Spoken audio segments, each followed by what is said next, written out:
হ্যাঁ, শুভ সন্ধ্যা। মহেশ শরৎচন্দ্রের লেখা, অমর কথাশিল্পী শরৎচন্দ্র চট্টোপাধ্যায়ের লেখা ছোট গল্প মহেশ। যে মহেশ ক্লাস 7-8-এ পাঠ্য থাকে বিভিন্ন স্কুলে। মহেশের 3টে পার্ট আছে, 1, 2 এবং 3। এই 1 এবং 2 আমি ব্যাখ্যা করেছি দুটো পার্টে। আজকে তৃতীয় এবং শেষ অংশটা পড়ে শোনাচ্ছি এবং জায়গায় জায়গায় যেখানে যেখানে প্রয়োজন সেখানে সেখানে ব্যাখ্যা করে দিচ্ছি। গল্পটা এমনি সহজ ভাষাতেই আছে, সব লাইন টু লাইন ব্যাখ্যা করার দরকার পড়বে না, তো 2-1টা জায়গায় ব্যাখ্যা করে দিচ্ছি। 3 নম্বর অংশ। জ্যৈষ্ঠ শেষ হইয়া আসিল। রুদ্রের যে মূর্তি একদিন শেষ বৈশাখে আত্মপ্রকাশ করিয়াছিল, সে যে কত ভীষণ, কত বড় কঠোর হইয়া উঠিতে পারে, তাহা আজিকার আকাশের প্রতি না চাহিলে উপলব্ধি করাই যায় না।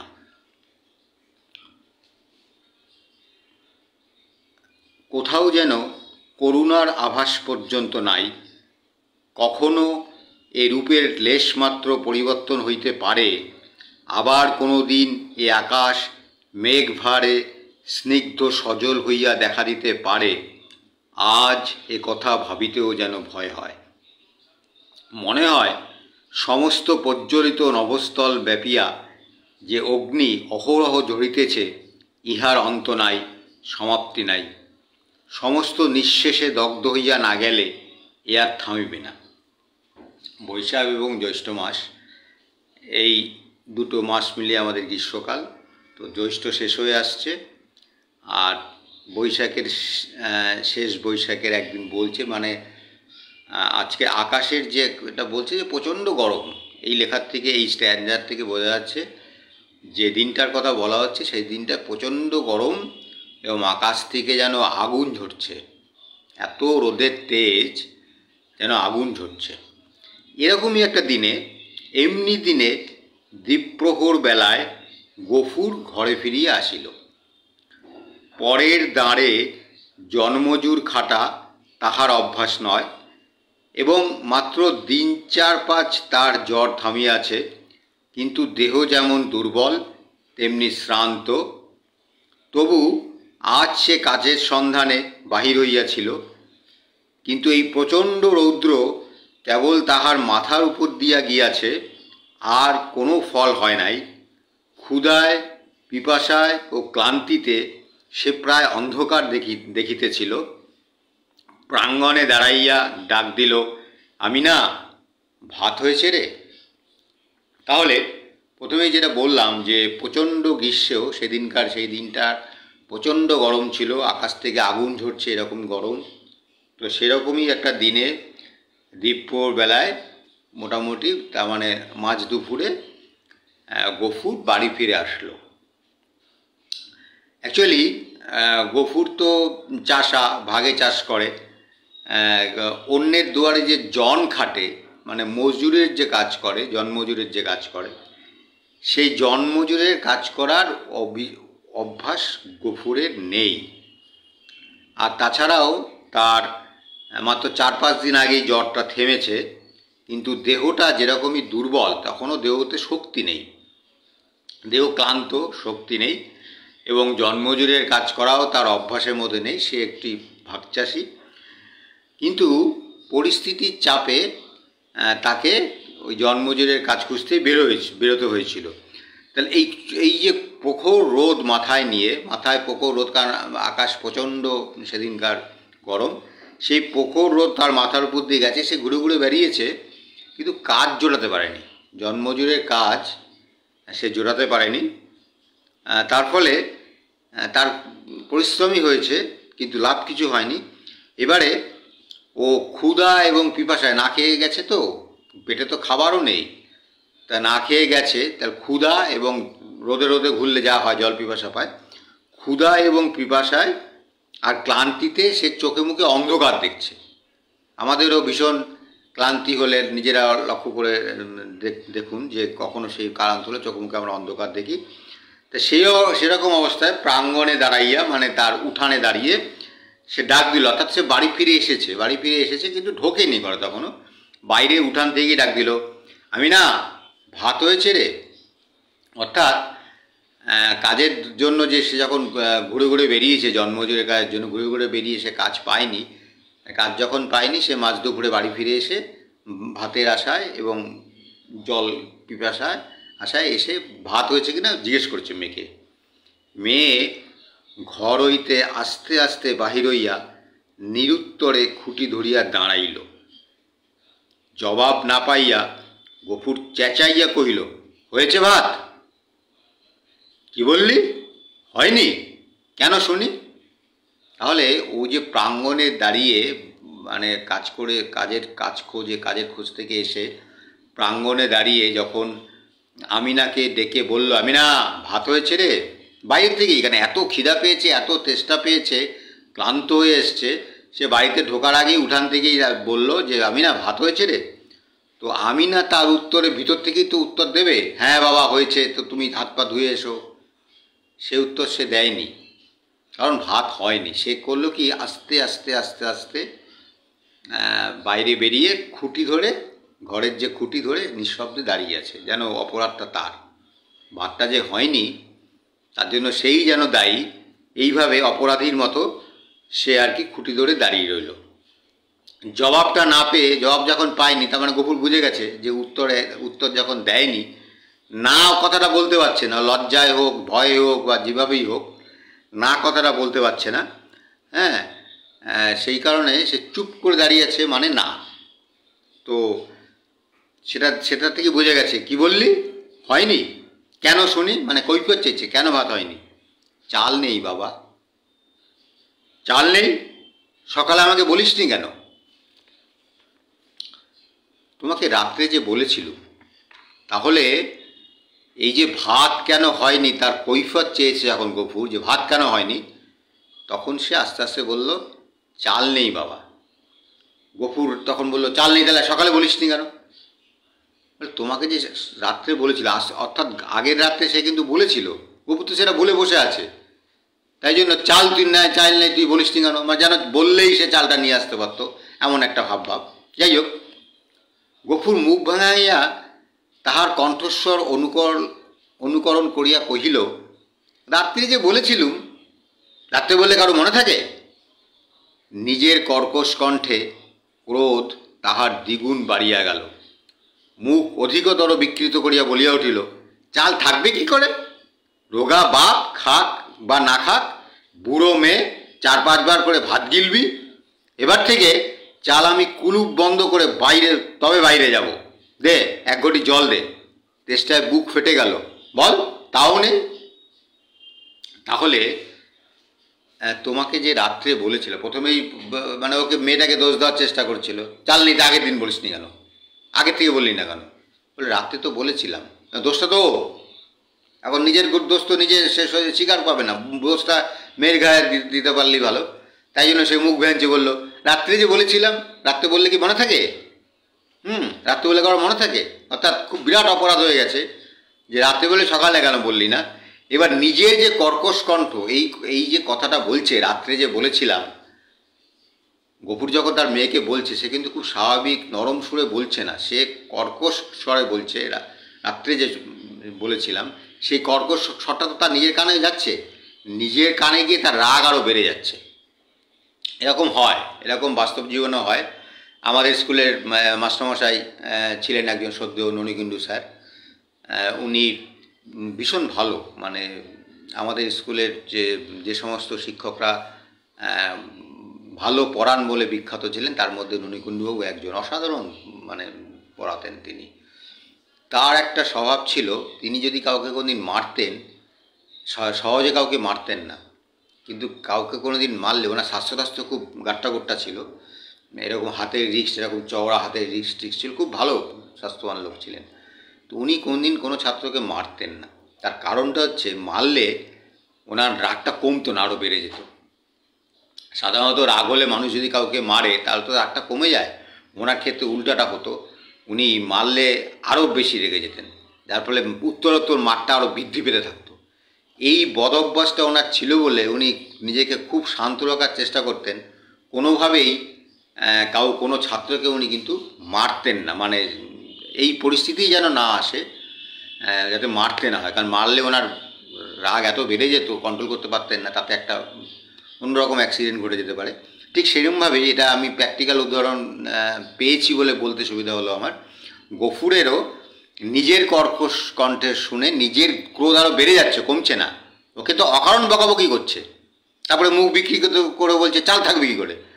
বাপ রোগা, মানে বাপের তো জ্বর হয়েছিল, রোগা বাপ খাক বা না খাক তুই 4-5 বার করে গিলবি, হাবিজাবি কথা বলছে। 4-5 বার গেলার কোনো প্রশ্নই ওঠে না, কারণ তার বাড়িতে অত চাল নেই।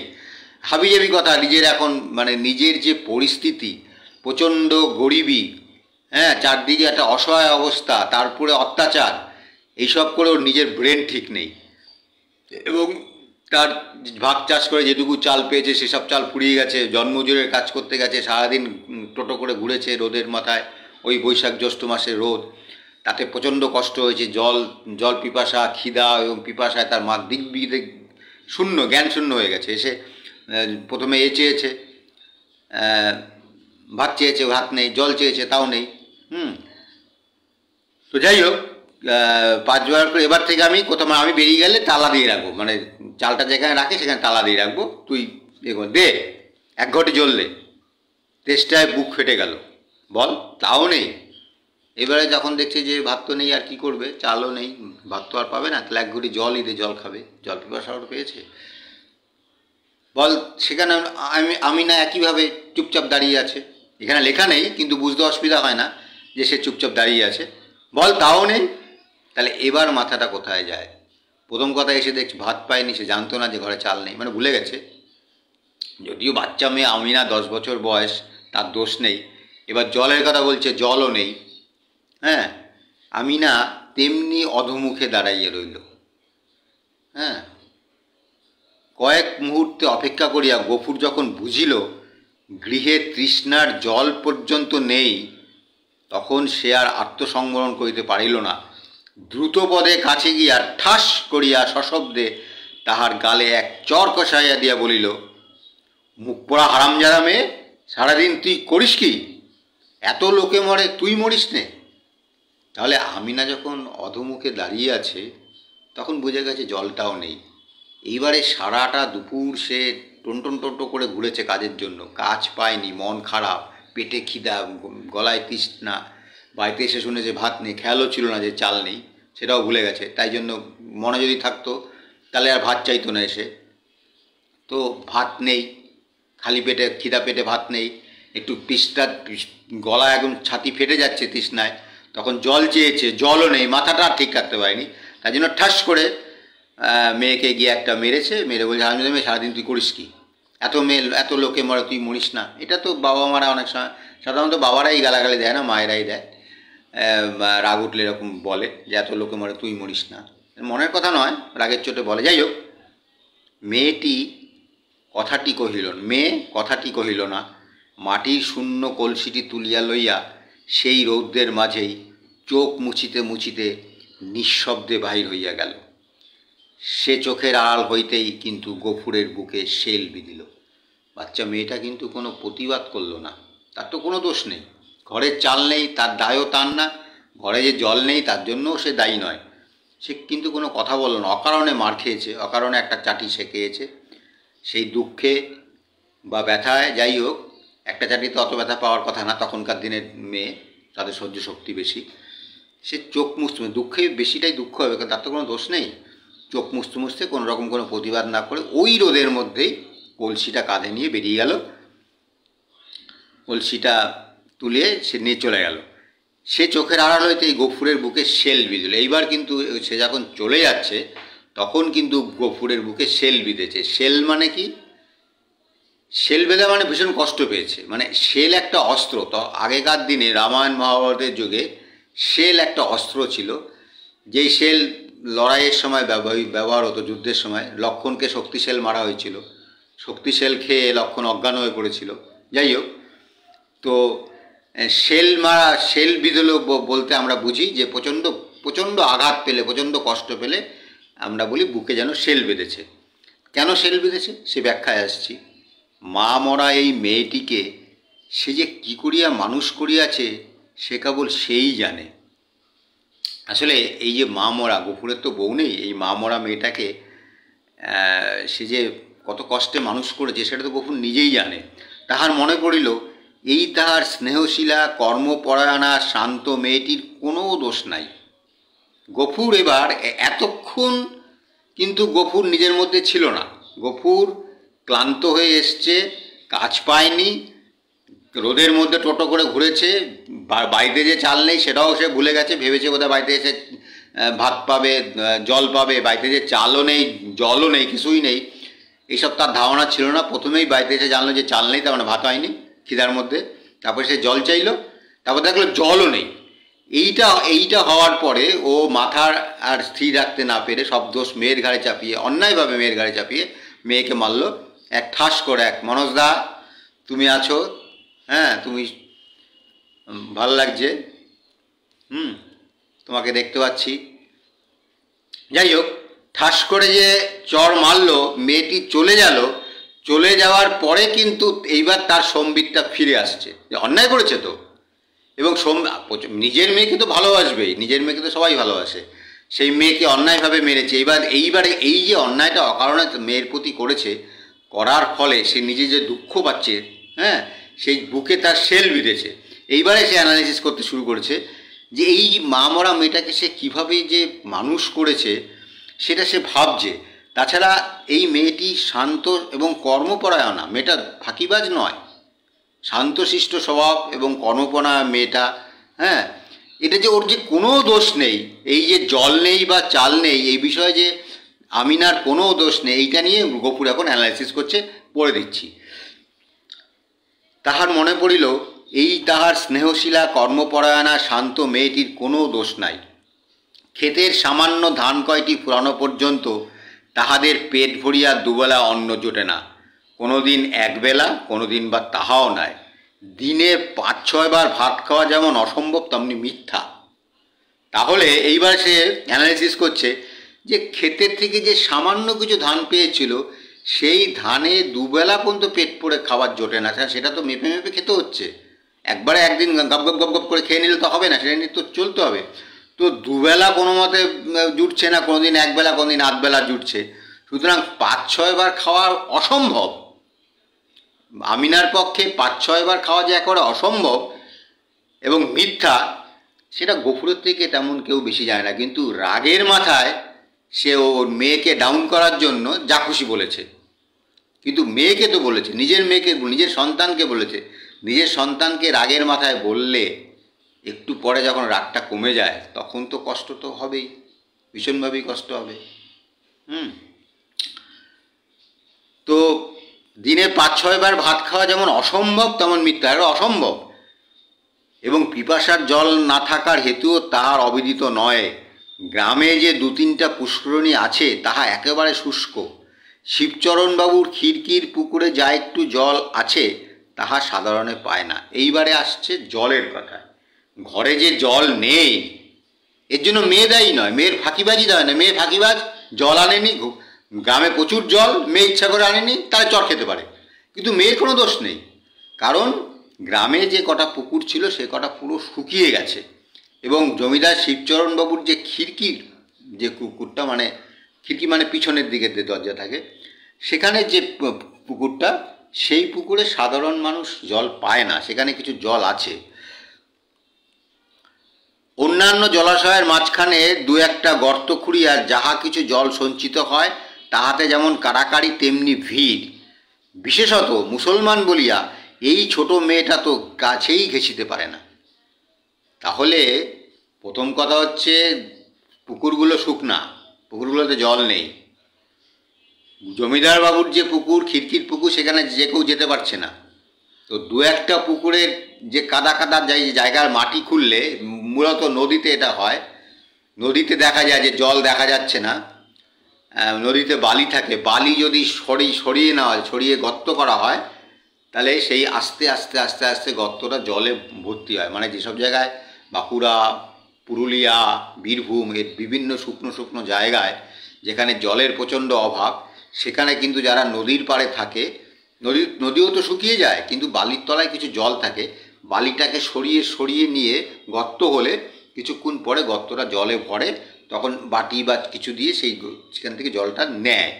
তো সিমিলারলি এই গফুর যে গ্রামে থাকে সেই গ্রামেও কিছু পুকুর আছে, যে পুকুর আপাত দৃষ্টিতে শুকনো, কিন্তু তার তলায় যদি মাটি সরিয়ে নেওয়া যায় তাহলে লেয়ারের জলই তো এসে পুকুরে ভরে।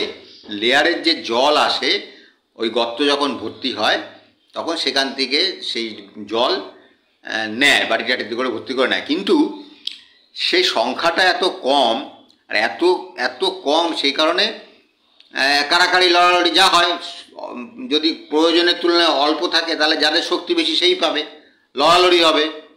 তার ফলে গফুরের, আর ওই মেয়েটি যেহেতু মুসলমান, সেই জন্য সে ওই গর্তের কাছেও যেতে পারে। প্রথম কথা বাচ্চা মেয়ে 10 বছরের মেয়ে বড় মেয়েদের সঙ্গে লড়ালড়িতে পারবে না। দ্বিতীয় কথা, সে মুসলমান, যেহেতু সে মুসলমান সেই জন্য সে ওই হিন্দুর গ্রামে সে সামনে এগোতে পারছে না, ছোঁয়াছুঁয়ির ব্যাপারটা আছে। তাই জন্য সে কি করে, ঘণ্টার পর ঘণ্টা দূরে দাঁড়াইয়া বহু অনুনয় বিনয় কেহ দয়া করিয়া যদি তাহার পাত্রে ঢালিয়া দেয় সেইটুকুই সে ঘরে আনে। তাহলে তার সেই পুকুরে গর্ত খুঁড়ে যে জল নেয় সেই পুকুরে যাওয়ার অধিকারও নেই, যেহেতু সে মুসলমান। সে দূরে দাঁড়িয়ে থাকে এবং যারা জল নিয়ে আসে তাদের কাছে অনুনয় বিনয় করে, যদি কেউ দয়া করে একটু জল ঢেলে দেয় তবে সে জল পায়। এগুলো কিন্তু গফুর সবই জানে, এই পুরো বিষয়টা গফুরের জানা আছে, যে মেয়ে ইচ্ছা করে জল আনেনি তা নয়। হয়তো আর জল ছিল না, কিংবা কাড়াকাড়ির মাঝখানে কেউ মেয়েকে তাহার কৃপা করিবার অবসর পায় নাই, এমনই কিছু একটা হইয়া থাকিবে নিশ্চয় বুঝিয়া তাহার নিজের চোখেও জল ভরিয়া আসিল। ব্যাপারটা হচ্ছে যে তাহলে ওই যে জল কেউ যদি দয়া করে দেয় তবেই আমিনা পাবে, এই ঘটনাগুলো গফুর জানে। তাহলে হয়তো আজকে জল কম ছিল, কারণ আজকে তো প্রচণ্ড রোদ, হ্যাঁ, জল হয়তো কম ছিল, বা কাড়াকাড়িতে এমনই অবস্থা হয়েছে যে তার মেয়েকে কেউ দয়া করেনি, তাই জন্য সে হয়তো ঘন্টার পর ঘন্টা ওখানে দাঁড়িয়ে থেকেও জল পায়নি, বাধ্য হয়ে জল ছাড়া বাড়ি ফিরে এসছে। এগুলো সে জানে বলেই অথচ একটা মেয়েকে, একটা নিরাপরাধ মেয়েকে সে অন্যায়ভাবে চড় মেরে গালাগালি দিয়েছে, তুই 5-6 বার খাস, হ্যাঁ, তুই কী করিস সারাদিন, তুই মরতে পারিস না। তো এই অভিশাপটা তো ভীষণ খারাপ অভিশাপ, হ্যাঁ, এটা কোনো বাবা মা দিতে পারে না, প্রচণ্ড না রেগে গেলে দিতে পারে না। তো সেই জন্য গফুরের কিন্তু এবার নিজের কষ্টকে সম্বিতটা গফুর ফিরে পেয়েছে আস্তে আস্তে, যে দিগ্বিদিক জ্ঞান শূন্য হয়ে মেহেরপুর যে ভৎসনা গঞ্জনা করেছিল, এখন সে আস্তে আস্তে নিজের সম্বিত ফিরে পেয়েছে।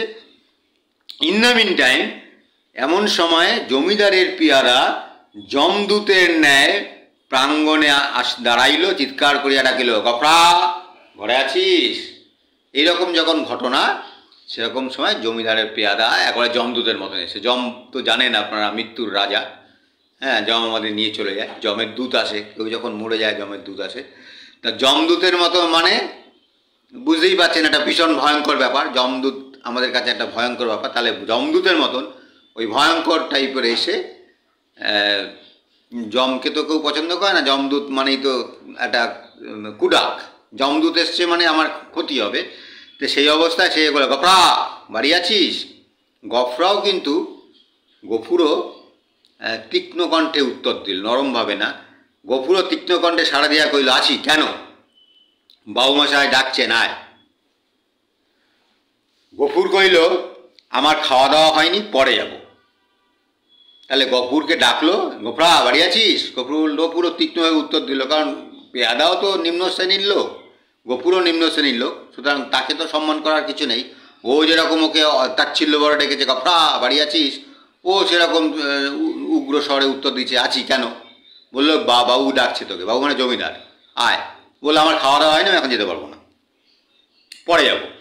হ্যাঁ, এত বড় স্পর্ধা পিয়াদার সহ্য হলো না। কি, জমিদার ডেকেছে বলে পরে যাব, সঙ্গে সঙ্গে যাব না, এটা স্পর্ধা তো। গফুরের মতন একজন গরিব চাষি, একজন গরিব চাষি নিম্ন শ্রেণীর, তার এত বড় স্পর্ধা, জমিদার ডেকেছে সঙ্গে সঙ্গে ছুটে যাবে তা নয়, সে বলছে পরে যাব। এটা পেয়াদার সহ্য হলো না। সে একটা কুৎসিত সম্বোধন করিয়া কহিল, বাবুর হুকুম জুতো মারতে মারতে টেনে নিয়ে যেতে। তাহলে পেয়াদা আসলে দারোগার নৌকায় মাঝির চোট বেশি, তো সুতরাং পেয়াদারও চোট, গরিব মানুষের উপরই অত্যাচার করে, বড়লোক পাঠায়, এটাই কঠিন বাস্তব। গরিব গরিবের উপর অত্যাচার করে, গরিবের প্রতি সহানুভূতিশীল হবে। পেয়াদাও তো বড়লোক নয়, গরিব মানুষ, গফুরও গরিব মানুষ, একে অপরের প্রতি সহানুভূতিশীল হওয়া উচিত, কিন্তু বাস্তবে সেটা হয় না। সে একটা মানে গালাগালি দিয়ে, কুৎসিত বাক্য, দ্যাট মিনস গালাগালি দিয়েই বলল, বাবু হুকুম দিয়েছে জুতো মারতে মারতে নিয়ে যেতে, তুই পরে যাই বলছিস। তো গফুরেরও মেজাজ গেছে ঠিক নেই, গফুর তো মেজাজ ভালো নিয়ে আসেনি। হ্যাঁ, গফুর এবারও কিন্তু গফুর নিজের ওই জ্ঞান হারিয়ে ফেলছে, মানে সম্যক যে জ্ঞান, যে কি বলা উচিত না, সেই জ্ঞান কিন্তু গফুর হারিয়ে ফেলছে। এবং গফুর সেটা বলছে। গফুর দ্বিতীয়বার আত্মবিস্মৃত হইল, সেও একটা দুর্বাক্য উচ্চারণ করিয়া, সেও একটা গালাগালি দিয়ে দুর্বাক্য উচ্চারণ করিয়া কহিল, মহারানীর রাজত্বে কেউ কারো গোলাম নয়, খাজনা দিয়ে বাস করি, আমি যাব না। তাহলে গফুরও পাল্টা একটা গালাগালি দিয়ে বেশ তেজের সঙ্গে বলল যে মহারানীর রাজত্বে, মহারানী দ্যাট মিনস রানী ভিক্টোরিয়া, তার মানে বোঝা যাচ্ছে যে সেই সময় রানী ছিলেন, মানে ইংল্যান্ডের রানী ছিলেন রানী ভিক্টোরিয়া। এবং আমাদের দেশ যেহেতু পরাধীন ছিল, তাই রানী ভিক্টোরিয়ার সময়ে এই গল্পটা যখন লেখা হয়েছে তখন রানী ভিক্টোরিয়ার শাসন ছিল, খুবই বোঝা যাচ্ছে। এবং খাজনা দিয়ে থাকে গফুর, সুতরাং খাজনা দিয়ে যখন থাকে সে তো কারো চাকর নয়, বললেই যাব, আমি খাজনা দিয়ে থাকি, আমি কি কারো চাকর যে বললেই যাবো, আমি আমার সময় মতো যাবো। সেইভাবে সে বলল, খাজনা দিয়ে বাস করি, যাব না। কিন্তু সংসারে অত ক্ষুদ্রের অত বড় দোহাই দেওয়া শুধু বিফল নয়, বিপদের কারণ। রক্ষা এই যে অত ক্ষীণ কণ্ঠ অত বড় কানে গিয়া পৌঁছায় না, না হইলে তাহার মুখের অন্ন ও চোখের নির্দা দুই ঘুচিয়া যাইত। তাহার পরে কি ঘটিল বিস্তারিত করিয়া বলার প্রয়োজন নাই, কিন্তু ঘণ্টাখানেক পরে যখন সে জমিদারের সদর হইতে ফিরিয়া ঘরে গিয়া নিঃশব্দে শুইয়া পড়িল, তখন তাহার চোখ মুখ ফুলিয়া উঠিয়াছে। এখন ব্যাপারটা হলো, সবসময় সত্যি কথাটা বলা যায় না, সবসময় সত্যি কথা, আইনের কথা, আইন তো আইনের মতো আছে, কিন্তু আইন সবসময় বড় লোকদের জন্য, বলবানের ইচ্ছায় আইন। বাচ্চাকালে আমরা পড়েছি ঈশপের গল্প মনে করে দেখুক সবাই, যে বলবানের ইচ্ছায় আইন বলে একটা গল্প ছিল। হ্যাঁ, একটা গাধা আর একটা সিংহ, যাই হোক সেই গল্পে যাচ্ছি না। তো আইন থাকলেই তো হলো না, এত যে ক্ষুদ্র, তাকে কিন্তু আইনের কথা বলতে, এগুলো ভেবেচিন্তে বলতে হয়, আর ভেবেচিন্তে না বললে সেটা কিন্তু বিপদ বাড়িয়ে ডাকে, বিপদ বেড়েই যায় তাতে আইনের কথা বললে। কারণ যেহেতু আইন বড়লোকদের পক্ষেই থাকে, আইন থাকলেই হলো না, তার ইমপ্লিমেন্ট তো হয় না, গরিবের পক্ষে আইন ইমপ্লিমেন্ট হয় না, বিশেষত গফুরের মতন গরিব। এবং সবচেয়ে বড় কথা, এই যে এত বড় কথা বললো, এই কথা যার অত মানে এই যে ক্ষীণ কণ্ঠে যেটা বলছে, সেইটা সেই লোকের কান পর্যন্ত পৌঁছায় না বলেই ভাগ্য। কারণ কান পর্যন্ত পৌঁছালে কিন্তু তার অন্ন এবং চোখের নিদ্রা, মানে মুখের অন্ন চোখের নিদ্রা, মানে তার খাওয়া দাওয়া নিদ্রা সব শেষ হয়ে যাবে, সেটাই ভাগ্য। যাই হোক, এরপরে যে কী ঘটল সেটা আর বলার প্রয়োজন বোধ করছে না। গফুর ওখানে গেল এবং ফিরে যখন এসে সে শুচ্ছে, তখন তার চোখ মুখ ফুলে গেছে, তার মানে খুব প্যাদানি দিয়েছে। তার মানে এইসব বললো ঠিকই, বলে সঙ্গে সঙ্গেই গেছে। যাওয়ার ফলে জমিদার, মানে এটা তো স্বাভাবিক যে গফুর এই জায়গাটা লেখেনি লেখক কী হয়েছে, কিন্তু আমরা বুঝতেই পারি এই যে আমি যাব না বলছে, আমি যাব না, আমি মহারানীর রাজত্বে বাস করছি, আমি যাব না, এটার পরে কী হবে? জোর করে নিয়ে যাবে। যদি গফুর নিজের থেকে যায় তো ভালো কথা, তাহলে সেই পেয়াদাটাকে টানতে টানতে নিয়ে যাবে হিড় করে, অথবা পেয়াদা একা না পারলে জমিদার বাড়িতে গিয়ে আরও 4টে লোককে ডেকে আনবে, ডেকে এনে টানতে টানতে নিয়ে যাবে। হ্যাঁ, সেটা এখানে লেখা নেই, এই জন্য বলছে যে লেখার প্রয়োজন বোধ নেই। তাহলে জোর করে টেনে নিয়ে গেছে, ধরে নিতে হবে যে জোর করে টেনে নিয়ে গেছে, এবং সেখানে খুব করে প্যাঁদানি দেওয়া হয়েছে, এমন মার দিয়েছে যে তার চোখ মুখ ফুলে গেছে। যাই হোক, কেন, কারণটা কি, হঠাৎ করে তার ডাকি বা পড়লো কেন, আর তাকে এইভাবে মারধরি বা দিলে কেন, তার তো নিশ্চয়ই কারণ আছে। এবার সেই কারণটায় আসছি। তাহার এত বড় শাস্তির হেতু প্রধানত মহেশ। এইখানেও শাস্তির কারণ হচ্ছে মহেশ, প্রধানত মহেশ। গফুর বাটি হইতে বাহির হইবার পরে সেও দড়ি ছিঁড়িয়া বাহির হইয়া পড়ে এবং জমিদারের প্রাঙ্গণে ঢুকিয়া ফুল গাছ খাইয়াছে, ধান শুকাইতেছিল তাহা ফেলিয়া ছড়াইয়া নষ্ট করিয়াছে, পরিশেষে ধরিবার উপক্রম করায় বাবুর ছোট মেয়েকে ফেলিয়া দিয়া পলায়ন করিয়াছে। তাহলে তার অপরাধটা কী ছিল? অপরাধটা হলো, সকালবেলা গফুর যখন বাড়ির থেকে বেরিয়েছে কাজের খোঁজে, সেই সময় মহেশকে তো খেতে দেয় না, আর বাবলাতলা বেঁধে রাখে যেখানে কোনো ঘাস লতা পাতা নেই। মহেশ দড়ি ছিঁড়ে পালিয়েছে। পালিয়ে কি করেছে? পালিয়ে জমিদারের বাড়িতে গিয়ে ঢুকে পড়েছে। জমিদারের প্রাঙ্গণে, মানে যে উঠানে যে ফুল গাছ আছে সেটাকে খেয়েছে, জমিদারের যে ধান শুকাচ্ছিল সেটাকেও সে ছড়িয়ে নষ্ট করেছে। এরপরে ও যখন ওই ফুল গাছ খাচ্ছে বা ধান ছড়িয়ে নষ্ট করছে, স্বাভাবিকভাবেই ওকে ধরার চেষ্টা করবে জমিদারের লোকজন। সেই সময় জমিদার বাবু ছোট মেয়েকে ফেলে দিয়ে, মানে ধাক্কা মেরে ফেলে দিয়ে পালিয়েছে। তাহলে এই যে অপরাধ করার পরে সে যদি বলে যে মহারানীর রাজত্বে বাস করি, খাজনা দিয়ে আমি যাব না, তাহলে কি অ্যাকশনটা হতে পারে? আসলে এরূপ ঘটনা এই প্রথম নয়, ইতিপূর্বেও ঘটিয়াছে। শুধু গরিব বলিয়াই তাহাকে মাফ করা হইয়াছিল।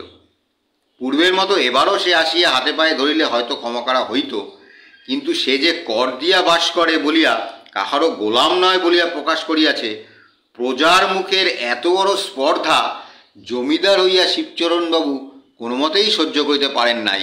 সেখানে সে প্রহার ও লাঞ্ছনার প্রতিবাদ মাত্র করে নাই, সমস্ত মুখ বুজিয়া সইয়াছে।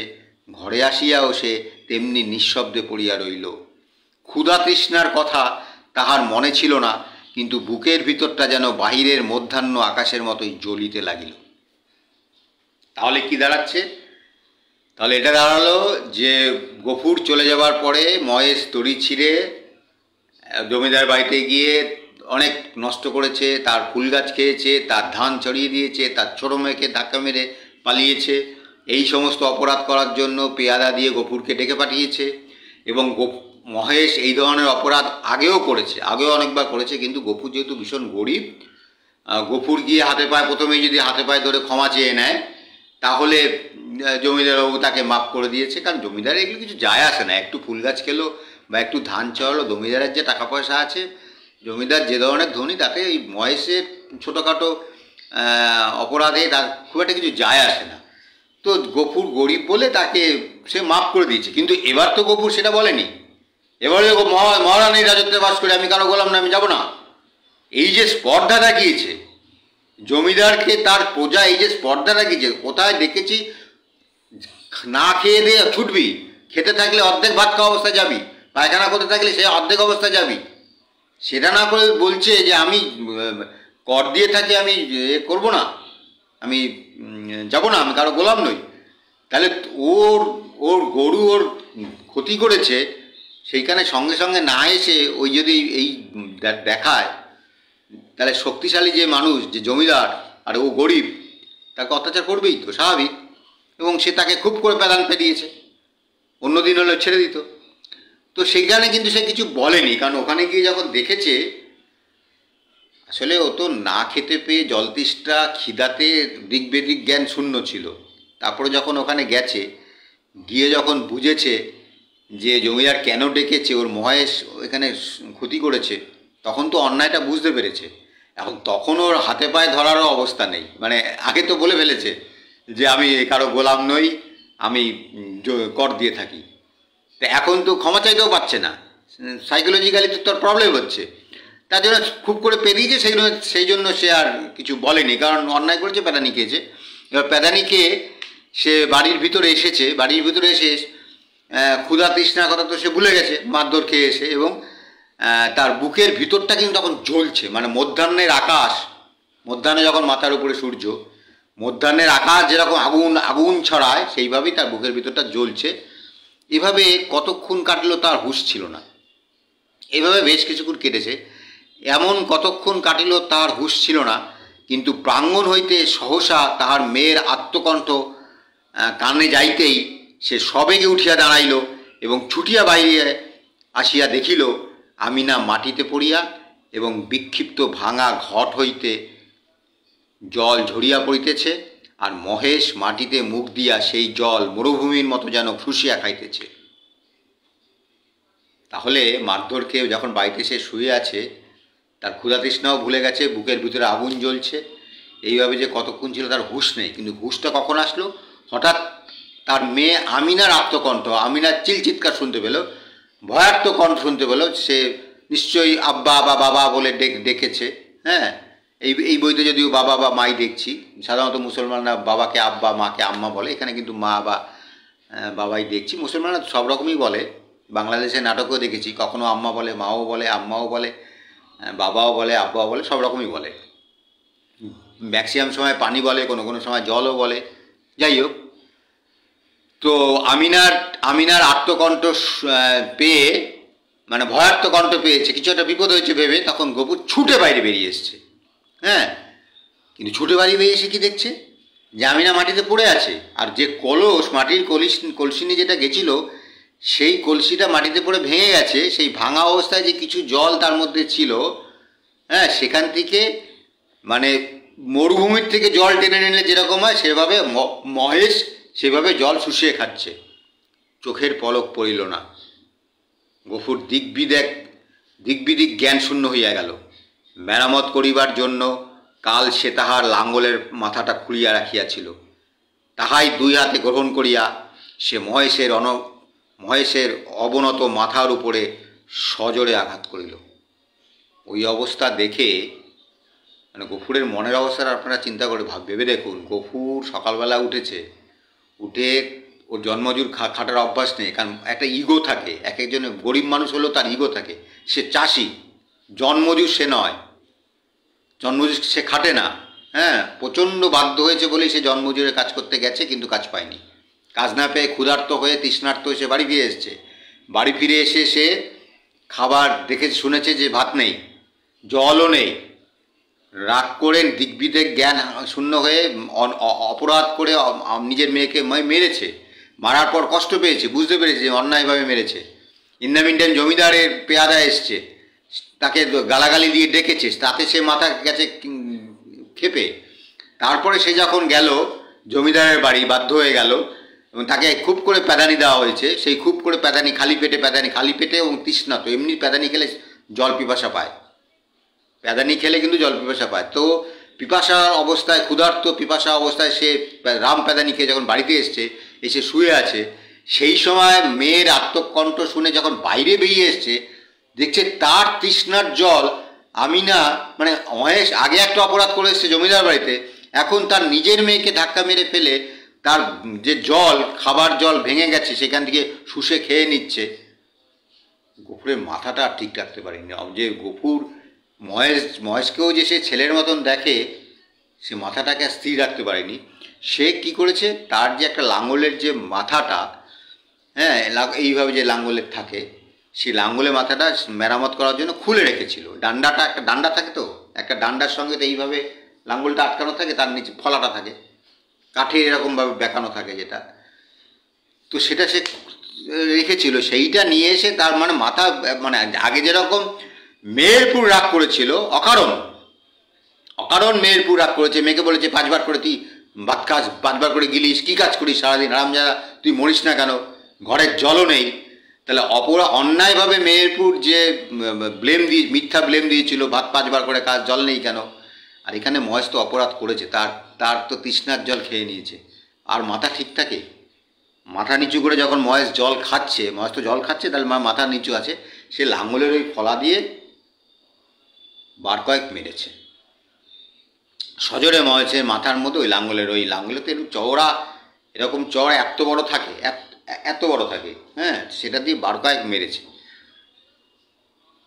একটিবার মাত্র মহেশ মুখ তুলিবার চেষ্টা করিল, তাহার পরেই তাহার অনাহার ক্লিষ্ট শীর্ণ দেহ ভূমিতলে লুটাইয়া পড়িল। চোখের কোণ বাহিয়া কয়েক বিন্দু অশ্রু ও কান বাহিয়া কয়েক ফোঁটা রক্ত গড়াইয়া পড়িল। বার দুই সমস্ত শরীরটা তাহার থরথর করিয়া কাঁপিয়া উঠিল।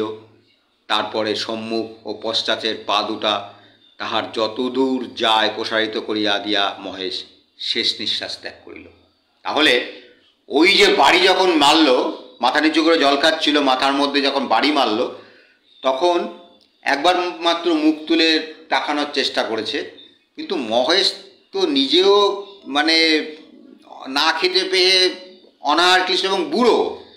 মহেশ তো বয়সে বুড়ো হলে এমনি গায়ের জোর কমে যায়, তারপর সে খেতে পায় না, অনাহার ক্লিষ্ট, তার পাজরার হাড় গোনা যায়।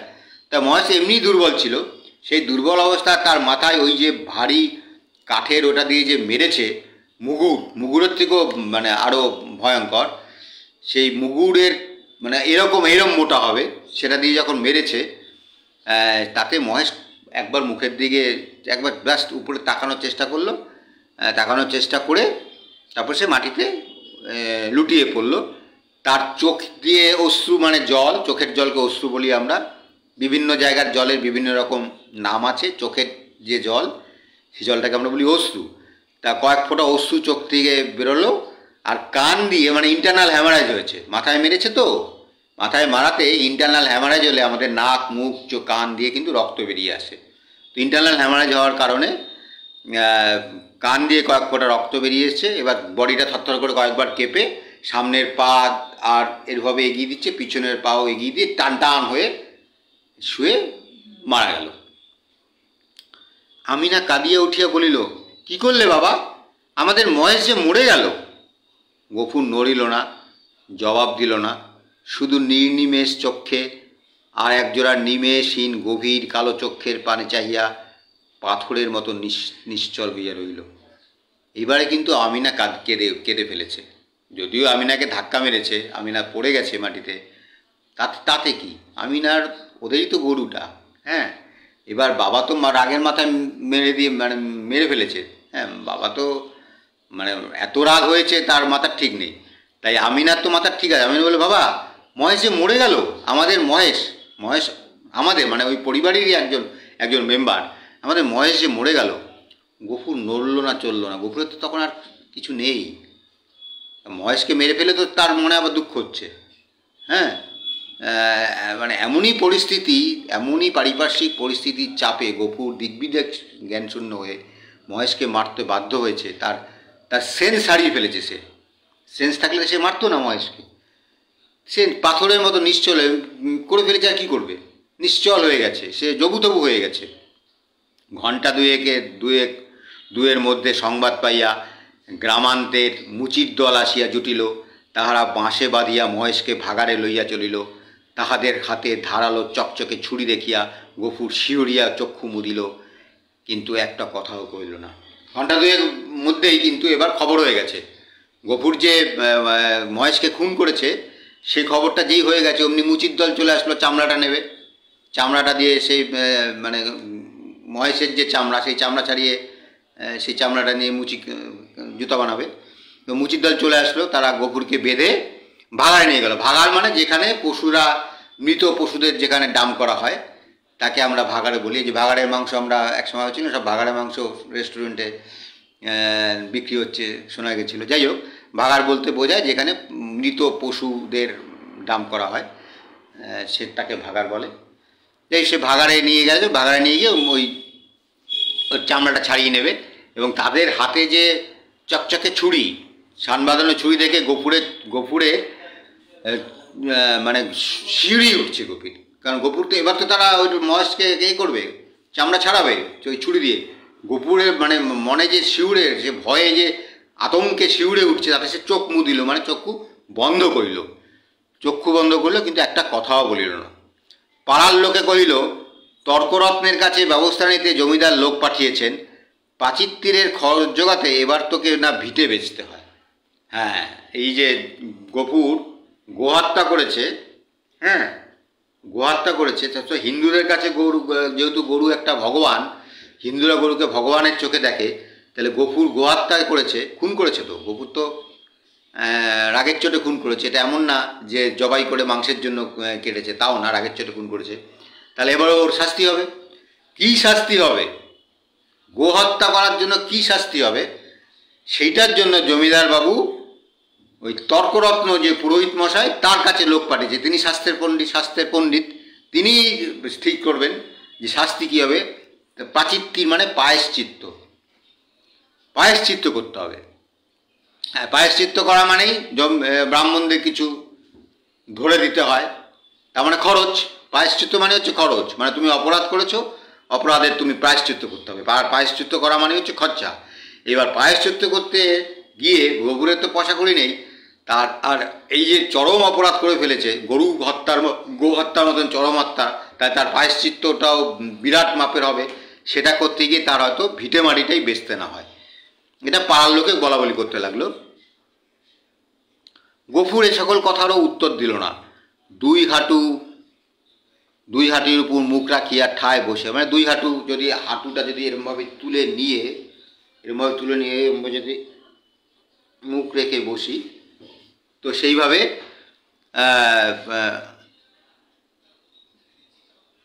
গফুর এ সকল কথারও উত্তর দিল না। দুই হাঁটুর উপর মুখ রাখিয়া ঠায় বসিয়া রইল। অনেক রাত্রে গফুর মেয়েকে তুলিয়া কহিল, আমি না, চল আমরা যাই। তাহলে গফুর কিছু উত্তর দিল না, যে যা খুশি বলছে বলুক। গফুর দুই হাঁটুর মধ্যে মাথা গুঁজে চুপচাপ রইল। কিন্তু অনেক রাত্রে, মানে মাঝরাত্রে, গফুর আজকে পালিয়ে যাচ্ছে আর কি। অনেক রাত্রে, দিনের বেলা পালালে তো ধরবে, প্রায়শ্চিত্ত না করে পালিয়ে যাচ্ছ। হ্যাঁ, অনেক রাত্রে গফুর মেয়েকে তুলিয়া কহিল, আমি না, চল আমরা যাই। সে দাওয়ায় ঘুমাইয়া পড়িয়াছিল। চোখ মুছিয়া উঠিয়া বসিয়া কহিল, কোথায় বাবা? গফুর কহিল, ফুলবেড়ের চটকলে কাজ করতে। তাহলে সেদিনের যে পরিস্থিতি, সেদিন তো স্বাভাবিক পরিস্থিতি ছিল না। সেদিনের সেই পরিস্থিতিতে আমিনা কিন্তু আর ঘরে ঘুমায়, খাওয়া দাওয়া তো জোটেনি, চাল টাল নেই। সেদিন আমিনা কিন্তু বারান্দাতেই ঘুমিয়ে পড়েছিল। অনেক রাত্রে, গভীর রাত্রে গফুর উঠে আমিনাকে আস্তে আস্তে নাড়িয়ে বলে, চল। তো চোখ টোক মুছে উঠেছে, হট করে জাগালে, গভীর ঘুম থেকে জাগালে যেরকম আমাদের অবস্থা হয়, ওকে ও চোখ টোক রোগড়ে যাই হোক বলছে যে, বাবা কোথায়? বললো, ফুলবেড়ের চটকলে কাজ করতে যাবে। ফুলবেড়ের চটকলে কাজ করতে যাব, চল। মানে মাঝরাতে পালিয়ে যাচ্ছে আর কি গ্রাম থেকে। মেয়ে আশ্চর্য হইয়া চাহিয়া রইল। ইতিপূর্বে অনেক দুঃখেও পিতা তাহার কলগায় কাজ করতে রাজি হয় নাই। সেখানে ধর্ম থাকে না, মেয়েদের ইজ্জত আবরু থাকে না, একথা সে বহুবার শুনিয়াছে। মানে মেয়ে না ওই ফুলবেড়ের চটকলে কাজ করতে যাবে শুনে আশ্চর্য হয়ে গেল। কারণ আমার মহেশের যে দুর্দশা তো একদিনের নয়, সে তো লেগেই আছে। সেই দুর্দশাতে অনেক সময়ই বোধহয় ওই ফুলবেড়ের চটকলে, ওখানে যে লেবারের কাজ করতে, শ্রমিকের যে কাজ পাওয়া যায়, সেখানে কাজ করলে পেটের ভাতও জোটে। সেই সুযোগ পেয়েও গফুর কিন্তু কোনোদিন ওখানে যায়নি। মানে গফুর ওই ফুলবেড়ের চটকলে যায়নি, তার কারণ সেখানে নাকি ধর্ম থাকে না। প্রত্যেকের তো একটা ধর্ম আছে, মুসলমানদের ধর্ম বা হিন্দুদেরও ধর্ম, সেখানে জাতপাত সব খোয়া যায় আর কি। মানে ধর্মীয় আচার আচরণ একটা জিনিস বোঝা যাচ্ছে, সেখানে গেলে যারা ধার্মিক মানুষ, হিন্দুই হোক বা মুসলমানই হোক বা খ্রিস্টানই হোক, ধার্মিক মানুষ, তাদের যে কিছু কার্যকলাপ থাকে, ধর্মীয় কার্যকলাপ, ওগুলো ওখানে থাকে না, ওখানে সব চটকে যায় আর কি। এছাড়াও মেয়েদের ইজ্জত আবরু থাকে না। আবরু মানে আবরণ, এই যে পর্দানসীন হয়ে থাকে। হ্যাঁ, মেয়েরা যেমন, মুসলমান মেয়েরা বোরখা পরে পর্দানসীন থাকে, বা আমরা বাড়িতে পর্দা দিই, যে তার মানে ইজ্জত, মেয়েদের যে মান সম্মান, ইজ্জত, এগুলো থাকে না। এই কথা সে বহুবার শুনেছে। এই কথা শুনেছে যে মেয়েদের ওখানে গিয়ে মান সম্মান থাকে না, মেয়েদের মান সম্মান। সেই কারণে গফুর কোনোদিন যায়নি। সেই জন্য আমিনা বাচ্চা মেয়ে আশ্চর্য হয়েছে, সে ফুলবেড়ের চটকলে যে যাবে, ফুলবেড়ের চটকলে কাজ করতে। কিন্তু কিছু তো উপায় নেই, যা কাণ্ড ঘটিয়ে ফেলেছে, এখানে থাকলে তো গফুরের প্রাণটাই যাবে। সেই কারণে সে বাধ্য হয়ে, মানে যেখানে সে কোনোদিনও যেতে চাইতো না, সেরকম জায়গাও সে যেতে বাধ্য হলো। গফুর কহিল, দেরি করিস নে মা, চল, অনেক পথ হাঁটতে হবে। তো ওকে বললো, দেরি করিস নে, চল, অনেকটা পথ হেঁটে যেতে হবে, তো দেরি করিস না। হ্যাঁ, আমি না জল খাইবার ঘটি ও পিতার ভাত খাইবার পিতলের থালাটি সঙ্গে লইতেছিল। গফুর নিষেধ করিল, ওসব থাক মা, ওতে আমার মহেশের পাচিত্তির হবে। তাহলে যাওয়ার সময় কিছুই নেয়নি, শুধুমাত্র ঘটিটা, জল যেটা দিয়ে জল খায়, কিছু তো নিতে লাগে, কিছু জামা কাপড়, কিছু ঘটি টটি বা বাসনপত্র, যেখানেই যাবে সংসার পাততে গেলে তো এগুলো লাগে। তো সেই জন্য শুধু ঘটিটা, জল খাওয়ার ঘটি আর পিতলে একটা থাল ছিল, সেই থালটা নিয়ে যেতে গেছিলো। গফুর বললো না, এগুলো নিতে হবে না, এগুলো থাক, ওতে আমার মহেশের প্রাচিত্তির হবে, অর্থাৎ পায়শ্চিত্ত হবে। মহেশের যে পায়শ্চিত্ত করতে হবে, যেটার জন্য তর্করত্নের কাছে গেছে, পায়শ্চিত্ত মানে কিছু অর্থ গুণাগার দিতে হবে আর কি, তাহলে ওই টাকাটা দিয়ে হবে আর কি, ওইটা নিয়ে। অন্ধকার গভীর নিশীতে সে মেয়ের হাত ধরিয়া বাহির হইল। এ গ্রামে আত্মীয় কেহ তাহার ছিল না, কাহাকেও বলিবার কিছু নাই। আঙিনা পার হইয়া পথের ধারে সেই বাবলাতলায় আসিয়া সে থমকিয়া দাঁড়াইয়া সহসা হুহু করিয়া কাঁদিয়া উঠিল। তাহলে সে যে গভীর রাতে, গভীর নিশীতে মানে গভীর রাতে, সে মেয়ের হাত ধরে বাড়ির থেকে বেরিয়ে আসলো। এ গ্রামের যেহেতু তার আত্মীয় স্বজন কেউ ছিল না, তাই কাউকে কিছু বলারও ছিল না, তাহলে আঙিনা পার করে মানে উঠানটা পার করে পথের ধারে সেই যে বাবলাতলাটায় যখন সে আসলো, তখন সে হঠাৎ থমকে দাঁড়িয়ে পড়লো। থমকে দাঁড়িয়ে পড়ে সহসা হু করে কেঁদে উঠল। তার কারণ বাবলাতলাটায় তো ওই গফুরের ওই মহেশ বাঁধা থাকতো। তাহলে বাবলাতলাটায় যেই এসছে, বাবলাতলা আসার সঙ্গে সঙ্গে তো ওর মহেশের কথাটা মনে পড়েছে যে ওর মহেশকেও খেতে দিতে পারেনি। মহেশকে খেতে দিতে না পারার জন্য মহেশ দড়ি ছেড়ে পালিয়েছে, সে জমিদারের বাড়িতে গিয়ে নষ্ট করেছে। মহেশকে যদি গফুর খেতে দিতে পারতো তাহলে তো সে দড়ি ছেড়ে যেত না, তাই জন্য সে দড়ি চলে গেছে, এর জন্য তো গফুর দায়ী। তারপরে ওখান থেকে পালিয়ে এসে যখন মহেশ জল খাচ্ছে, সেও তো তৃষ্ণার্ত, তারও তো জল দরকার। সে তো অত বোঝে না, অবলা প্রাণী। সে আমিনাকে ধাক্কা মেরে তার জল ভেঙে খেয়ে নিয়েছে, ওটা যে ওরা অপরাধ, অত তো বোধ গরুণ নেই। তো সেটা খেয়েছে এবং তাকে যে মেরে ফেলেছে, মেরে ফেলার জন্য খুন করে ফেলেছে, মানে খুন করেছে। তাই জন্য ওই বাবলাতলায় এসে খুব স্বাভাবিকভাবে মহেশের কথাটা মনে পড়ছে এবং তার দুঃখে সে হু হু করে কেঁদে উঠল। নক্ষত্র খচিত কালো আকাশ মুখ তুলিয়া বলিল, কালো আকাশে মুখ তুলিয়া বলিল, আল্লাহ আমাকে যত খুশি সাজা দিও, কিন্তু মহেশ আমার তেষ্টা নিয়ে মরেছে। অর্থাৎ আকাশে তো তখন যে নক্ষত্র, আকাশে যে প্রচুর তারা আছে, কালো আকাশ, তাতে যে তারা আছে, তার আকাশের দিক বুকটা, আমরা সবাই ভগবানের নাম নিলেও আমরা আকাশের দিকে তাকাই, এই ব্যাপারগুলো, আর আল্লাহর নাম নিলেও আমরা আকাশের দিকেই তাকাই। হিন্দু হোক মুসলিম হোক, অনেক ব্যাপারে কিন্তু মিল আছে। নক্ষত্র খচিত কালো আকাশে মুখ তুলিয়া বলিল, আল্লাহ আমাকে যত খুশি সাজা দিও, কিন্তু মহেশ আমার তেষ্টা নিয়ে মরেছে। মানে আমাকে তুমি যত কিছু সাজা দাও, আমি তো মহেশকে খুন করেছি, তাহলে তুমি আমাকে যা কিছু সাজা দাও, কিন্তু মহেশ কিন্তু আমার তেষ্টা নিয়ে মরেছে। কারণ মহেশ কিন্তু তেষ্টার জল খাচ্ছিল, জল কিন্তু খেতে কমপ্লিট করতে দেয়নি গপু, তার আগেই মাথায় বাড়ি মেরে ফেলেছে। মহেশ আমার তেষ্টা নিয়ে মরেছে, তার চড়ে খাবার এতটুকু জমি কেউ রাখেনি। যে তোমার দেওয়া মাঠের ঘাস, তোমার দেওয়া তেষ্টার জল তাকে খেতে দেয়নি, তার কসুর তুমি যেন কখনো মাফ করো না। অর্থাৎ বললো আল্লাহর কাছে, সে বললো আকাশের দিকে তাকে আল্লাহর কাছে বললো, আল্লাহ তো আমাকে তুমি যা খুশি সাজা দিও, কিন্তু আমার মহেশ সে তো তৃষ্ণার্ত হয়ে তেষ্টা নিয়ে মরেছে। মরার আগে সে জল পায়নি। মরার আগে আমাদের জল দেওয়ার নিয়ম আছে, আমাদের হিন্দুদের নিয়ম আছে, মরার আগে কিন্তু আমরা মুখে জল দিই, যে মরার ওর হাতের জলটা পেয়েছে, শেষ জল। তো ও কিন্তু তেষ্টা নিয়ে মরেছে। তাহলে মহেশ একজন অবলা প্রাণী, তার যে চড়ে খাওয়ার জন্য যে জমি, এই যে সমস্ত কিছু তো আল্লাহর দেওয়া বা ভগবানের দেওয়া। আমরা হিন্দুরা বলি যে এই সমস্ত পৃথিবীর সমস্ত কিছু ভগবানের সৃষ্টি, ভগবান দিয়েছে, বা মুসলমানরা বলে আল্লাহর দিয়েছে। তাহলে আল্লাহ তোমার দেওয়া মাঠের ঘাস, তুমিই মাঠের ঘাস দিয়েছো, তোমার দেওয়া জমি, তোমার দেওয়া জল, তাহলে সেই মহেশকে চড়ে খাওয়ার জন্য তোমার দেওয়া জমি কেউ রাখেনি, মহেশকে একটু চড়ে খেতে পারে। তোমার দেওয়া মাঠের ঘাস মহেশ খেতে পারেনি, তোমার দেওয়া তেষ্টার জল সে খেতে পারেনি, সে তেষ্টার জল না খেয়ে মরেছে। তার কসুর, তাকে যারা খেতে দেয়নি, তাদের জন্য সে তোমার দেওয়া ঘাস খেতে পারেনি, তোমার দেওয়া জল যাদের জন্য সে খেতে পারেনি, তার কসুর তুমি কিন্তু তাদের মাফ করো না। আল্লাহ তুমি আমাকে যা কিছু শাস্তি দাও, আমি অপরাধ করেছি, আমাকে তুমি শাস্তি দাও, কিন্তু যে কারণে মহেশ আমার না খেতে পেয়ে মারা গেছে, মহেশ তোমার দেওয়া ঘাস খেতে পারেনি, তোমার দেওয়া জল খেতে পারেনি, যাদের জন্য মহেশ ঘাস খেতে পারেনি, যাদের জন্য মহেশ জল তৃষ্ণা নিয়ে মরেছে, তাদের সেই অপরাধের তুমি কিন্তু ক্ষমা করো না, তাদের তুমি সাজা দাও। এই হলো শেষ আজকের শেষ অংশ শেষ করলাম। ধন্যবাদ।